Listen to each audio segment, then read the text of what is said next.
Hello and welcome to my YouTube channel where we give you tips, tricks, hacks and DIYs. My name is Esther Macharia and I'm a bakerette by passion, practice and by training. Karibu sana to this amazing YouTube channel, and today I'm going to talk about something that is not exactly about cake baking, but if there's something that we've all learned, or at least if there's a lesson we got from this pandemic, is that we all need to have multiple streams of income. So today, if you may be in the baking business, or not necessarily baking business, you could be in the food business or even just any other business, I want to give you some tips or some business ideas of something that you can incorporate into your business, 10 ideas that can complement your baking or food business. So sit down and let's do this. So I'm a baker, and I know that most of us have been really affected, especially those in the events business, in the baking business. Sometimes you go for like a week without even a single order. So I thought, you know what? Let me come up with some ideas that I can share with maybe my fellow bakers or people in the food business that at least that can help us to stay afloat. So number one, there are going to be 10 points or 10 business ideas. Number one is yogurt production. So I happen to be in the yogurt production. We also train on the same. And I've noticed that 99% of the people that I've trained are actually bakers or people in the food business. So we also incorporated yogurt business years after we got into the cake business. And I can tell you that you can actually run yogurt business on its own without even adding on to any other business. But it even works better if you're in the food business or cake business, because the days that maybe you're not so busy, you can also now do yogurt, and it requires very minimal capital, about 5,000 Kenyan shillings or $50. You're good to start. You can start from your kitchen. You don't even need very heavy equipment. So you may want to consider this because it's going to complement your business. Maybe when your clients are not ordering cakes, they may be ordering yogurt, and yogurt is something that is consumed in almost every household. And it's something that is consumed regularly. So if they're not ordering cake, they'll be ordering yogurt. Number two is ice cream business. Ice cream, mostly for young people, and especially when it's a bit hot, not like now it's a bit cold if you're in Kenya. So when it's a bit warm and hot, people like ice cream. I mean, who doesn't like ice cream? So it's something you can even use you can cross-sell when you're selling your cakes, because mostly the cakes will be consumed as a dessert. Maybe it's at home, maybe it's after dinner or for a party. Most people won't mind having a scoop of ice cream for their guests. So it's something you may consider, and you also train on the same, on how to make ice cream. So it's something you may consider to incorporate into your business. Again, it's something that you can actually start from your kitchen. Minimal capital, very few accessories that you need to start the ice cream business, and it's something that it can really work for you when you're doing it together with cakes. Now, the number three is fresh juices. Fresh juices, I think it's something that is, especially around this time where people are really trying to boost their immunity, is something that can do very well, and you can can complement your cake business very well or your food business. You see, when let's say a client gets to know that you do fresh juices, they'll be telling you, whenever you're supplying my cake, when you're delivering my cake, just bring me fresh juice. And they even become your regular customer. So you'll be supplying them more regularly for their kids, for their families. So it's a really something I can tell you that can make you good income. The margins are very good. So it's something you may want to consider. Number four is training. Now, this part, I'm going to be very careful when I'm talking about training. I know there are people who get to start baking business, and in like a month or two, they've started training. There's nothing wrong with that. But think about it. Do you really have the right skills? Do you have that much experience to actually train somebody? However, you can pick your niche. I started with doing gluten-free, or let me say what I call specialty cakes. I started with gluten-free cakes, eggless cakes, sugarless cakes, and so many clients and bakers know me for that. So I may not be an expert in decorating something or maybe carving cakes, but I have my own niche, which is gluten-free cakes. So you may want to pick your niche and train on that specific area. For instance, you may be good at fondant, you may be good at cream icing. Pick your niche, be unique. It might be you train on doing toppers, you might be training on maybe beginners only, you might decide to train only on masterclass. So pick your niche and decide that, okay, this is what I'm going to be training on. You don't really want to be a jack of all trades. Number 5, you can get into content creation.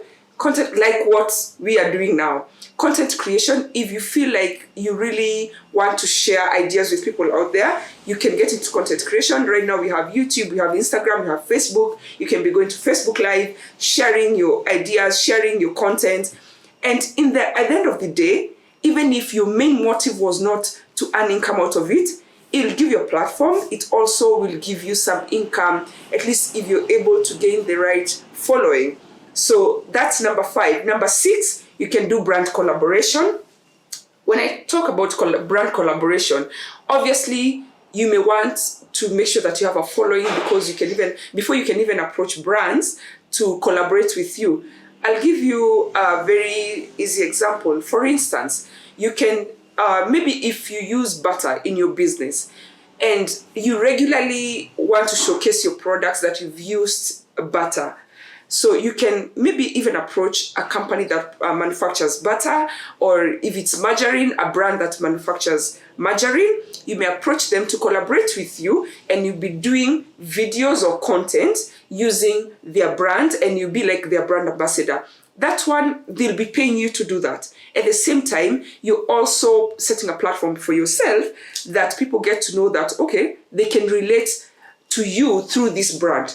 So it's a win-win situation. The brand wins and you also win. Number 7, you may want to get into recipe development or recipe books. Now I want to say something about this. You don't copy recipes from Google and put them in your recipe book and sell that recipe book. They have to be recipes. First of all, they have to be recipes that you've developed. They could be recipes that maybe originally you're not the one who developed them, but it took them a bit to be unique to only you. We won't find the same recipe on Google or on YouTube, because most of these recipes are actually copyrighted, and it's even illegal to take somebody's recipes and then resell them. So develop your own recipes. I know there are people who are actually skilled in that, developing recipes, and make sure the recipes you're selling are at least triple tested, minimum 3 times. Try them in your kitchen, make sure they're tested and they're working. You don't want to sell a recipe and then somebody tells you, oh, the recipe you sold to me, oh, my cake became ugali, it's not even becoming cake, it's sinking, it's doing this. Make sure that they're triple tested. And the recipe development, it could be, you sell as recipe books, you could be selling individual recipes, you can record these recipes, maybe you demonstrate and sell them, or you can even do recipe development for companies. For instance, maybe if it's a company, let's say selling wheat flour, you can develop recipes and showcase those recipes using, in collaboration with the company, that, okay, I've developed this recipe and I want to showcase it, but under your sponsorship. So it can be two-way. Number 8, it could be cakes and pastries, premixes. Now, when I talk about premixes, I know that sometimes premixes have a very bad name, especially in Africa or in Kenya in particular. Premixes are not bad. It is what that goes into the premix that makes it bad. So you can we've seen some local brands that have gone into that business, and I can tell you it's even much better than selling a recipe book. And I'll explain why. You can sell a recipe book, for instance, for 1,000 bob, or even, let's say, $10. So you've sold that recipe book for $10. Now, there are people who just can't stop themselves from sharing recipes. So you've sold the recipe for $10, they've gone and sold it to somebody else. That means you lose that income that goes because somebody else has resold or given out your recipes. But when you do a premix, you're sure this person, first of all, does not exactly know the proportions that you've put, the ratios that you've put in your premix. So what happens is, if they need your premix, they come back and buy from you again. So you've gotten a regular customer, because they'll have to keep coming back because they don't know what ratios you've put in your premix. The only thing you'll have to indicate let's say if you're packaging it, you'll have to indicate what exactly goes into your premix. And obviously you have to go through the KEBS process if you're based in Kenya, because it has to be a registered product. It has to go through checks, through screening, to be sure that you're selling a legit product that is fit for human consumption and is safe. So it's something, and it's not just for cakes. It could be pastries. It could be, let's say, pies. If you're doing puff pastry, you could sell stuff like that. You can even sell puff pastry on its own. You make and sell it for people who are interested in making pies even at home or selling pies. So that's another business idea. Number 9, you can get into baking supplies. By baking supplies, I'm referring to ingredients, equipment, accessories, cake toppers, and I've seen so many bakers who are adding this into their cake business. For instance, if you have a shop, there are even people who sell them from home. If you have a shop and you're running a cake business, there are so many bakers who will come and say, oh, could you be selling chocolate? Could you be selling whipping cream? So it's something you may want to consider. It may give you an extra income, especially if the location you're in is not very saturated. So that's another business idea. Number 10, and not the least, distribution business. Distribution business, what I mean by that is you may not just want to sit in your shop and wait for people to come and order cake. You can approach schools, shops, other shops, but now when it comes to shops, you'll need the KEBS registration or certification, which is not really a difficult process because I've gone through it and I can tell you it's a very easy process to go through. All they want to know is that your product is actually safe. They want to just check, okay, whatever you're using is what is outlined in our standards, because they give you the standards that you're supposed to use in cake business. So you can approach schools. Don't just sit.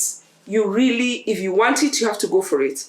Go approach schools, especially private schools. They may give you an order to be supplying them with mandazi, any snacks, let's say cookies, or some of them have canteen in their shops. So you may want to supply those shops. You can also go into the restaurants, supplying restaurants. Not many restaurants want to go into production of everything. For instance, for us, we supply restaurants with our yogurt and ice cream. So they come, we produce for them.